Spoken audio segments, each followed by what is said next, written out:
Hey everybody, and welcome back to another edition of Jesse's Junk Mail. Today is Throwback Thursday. You know what that means. We're doing our second movie review for the vlog. The second movie is going to be a continuation of the Twilight Saga. It is the second edition, New Moon, released in 2009. It is the follow-up movie to Twilight in 2008. And once again, haven't read the books, don't know anything about the books, and I'm beginning to think that maybe if I did, these reviews would be a little better. But the fact of the matter is what portrayed on film, would it move me to read the books? As stated previously, I always think the books are better, but I like the idea of a movie review, so this is what we're gonna do. So, in New Moon, so Rotten Tomatoes, on that tomato meter, they gave it a 28, and the audience score was 60. So once again, we see the critics are down, but the audience score is significantly higher. So, so let's get started. I think the second movie failed to keep the viewer's attention. I watched it over and over again just to be fair, so I wasn't too critical. It was a continuation of a lackluster of performance. There was still no emotion between Bella and Edward. Edward's fallen in love with Bella. Bella's fallen in love with him, and then all of a sudden, Edward decides he's going to leave, and Bella turns into this wholly, even more depressing young lady. And then we find Jacob, who I thought was going to save this film. You know, if you remember right, at first I said Team Jacob in the first movie, let's go.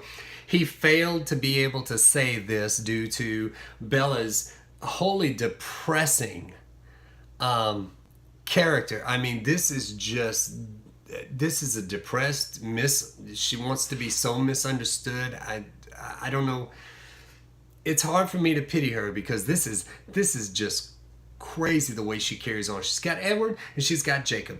And because Edward is gone, she's going to spend all this time with Jacob. And then in the meantime, she's emailing Alice, Edward's sister, who is the vampire, and she's saying, I'm broken. Everybody left me. You all left me.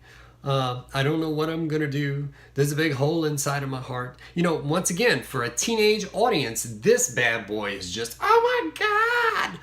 But for everybody else, I don't see what the big deal was. And then in one of the emails, she said, when I'm around Jacob, it almost feels like I'm healing, like I'm whole. And I'm thinking, wait, what? You're using Jacob in place of Edward, and there's still no emotion in it. It didn't sell at all. But I will note that in the first movie, you recall, she looked at Edward when he was glistening and glittering in the sun. So retarded. She said, "You're beautiful." And then she turned around, and in this installment in New Moon, she looks at Jacob after Jacob's had the transformation and she doesn't know he's a werewolf yet. She looks at him and she says, you're beautiful. So is everybody beautiful that spends enough time with Bella? I mean, could she just not make up her mind? But no, I believe Bella is very manipulative, very selfish, and doesn't take into account how people are going to feel, just simply because she keeps these two at each other. She's an antagonist between these two, most definitely. The threat of Victoria I thought would be a little climactic. It was not. In theory, you really could have done without her. And once again, all you see is her running through everybody's territory, trying not to get caught, the wolves chasing her, the vampires chasing her, the whole 9 yards.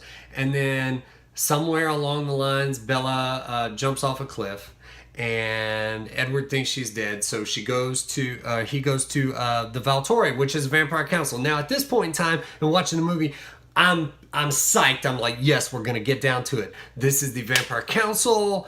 They're gonna lay down the law. And Edward goes and says, I don't want to live anymore, kill me. And the Vampire Council says, no, your gifts are too valuable, we're sorry, we can't do that. And I'm looking at the Vampire Council, and I'm looking at the blonde, I'm looking at the creepy guy in the middle, his name is Eros, and And Marcus, who is on the end, Marcus is wearing loafers and no socks, and he just looks wholly depressing. Like, I'm just like, why would you want to live forever looking like that? Just a sad case. But once again, no backstory. You get tidbits from Edward explaining to Bella, but no backstory at all. It's almost as if you really shouldn't have brought it up. You just said, these are the boss, these are the people in charge, we have to do what they say. That would have sufficed. It was, I was very disappointed in it. However, they had the little fight scene. You saw some new vampires with some different abilities. That was pretty cool. But once again, for me, it would have been the backstory. Give me the backstory. When, who, what time? How did they discover their gift, as they call it? But none of that. So yeah, so we come back to it. Jacob's pack history wasn't even enough to save this movie. I was like, we're going to hear about the pack. Well, no, he came of age and became a werewolf. And that's basically what you got. There's some people that know, there's some people that don't. And it was actually Jacob that saved Bella during her attempted suicide. That's what that was. It was an attempted suicide. They sell it off in the movie as Bella tries to sell it off as just being an adrenaline junkie, but she was just ready to die. Everybody's trying to protect her. She's ready to die. Selfish, manipulative. I'm not a fan of Bella. Jacob kind of upset me because he basically whines through the film that he doesn't get a fair chance with Bella because of Edward. Said he's not the right kind of monster for her. So they go back and forth. And then once again, the supporting cast saved this film from just a certain death. They really, really did. Bella's dad does a great job with what he's got. I was really excited. I was really excited to see him. I really like Carlisle, Edward's dad. He seems there's something about him. I like him. I don't know what we're gonna see in the future films, but yeah, I think I'm gonna really like Carlisle. So the music didn't do anything for me this time, guys. In the previous film, it was great. It had some great selections. This time around, maybe it was the setting, maybe it was the tone. I just couldn't get into it. It wasn't great. So all in all, let's get down to it. So once again, the ratings would have been higher had we had some history, some decent history, some deep history, some backstory, and most of all, some passion. I mean, really, if Edward's in love, he looks like he's lactose intolerant and he's just eating cheese. I don't understand what is wrong with this guy. So once again, they don't give me the impression that they are in love. They really, really don't. There's no spark. There's no charisma. I mean, maybe in a solely depressing teenage way, but for adult viewers, I was just like, no, this isn't working.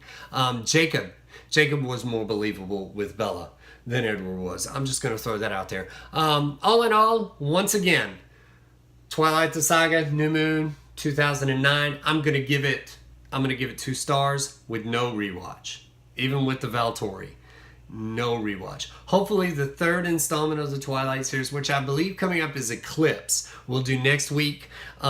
Hopefully I will see something better, because the first 2, we've been at 2 stars. I mean, the first movie was actually better than the second.